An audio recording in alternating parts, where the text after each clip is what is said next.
Guardate questo video.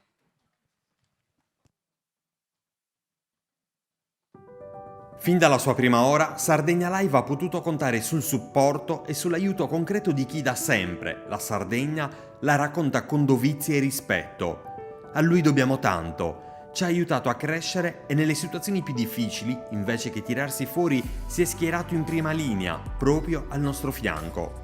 È in occasione dei 10 anni di Sardegna Live che abbiamo pensato, vista l'importante ricorrenza, di rivolgere a lui il nostro grazie più sentito. Premio 10 anni di Sardegna Live a Giuliano Marongiu per aver creduto nel nostro sogno e averlo alimentato con sincera amicizia, grande professionalità e immensa passione.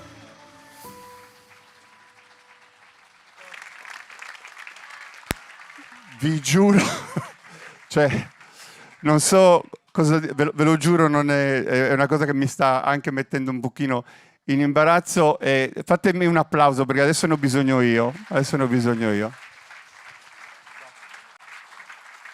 La cosa più bella è che le persone molte volte ci passano vicino e non si dà l'importanza che le persone invece meritano. Vi posso garantire che Giuliano può entrare in qualsiasi paese della nostra Sardegna, tutti gli aprono le porte in modo spontaneo e in modo autentico. Quel passaggio televisivo diventa casa, diventa famiglia e io sfido chiunque a riuscire ad avere la sua sensibilità, ma soprattutto quelle porte aperte di un'intera Sardegna che ogni giorno gli dice grazie, e noi questo grazie glielo diciamo così.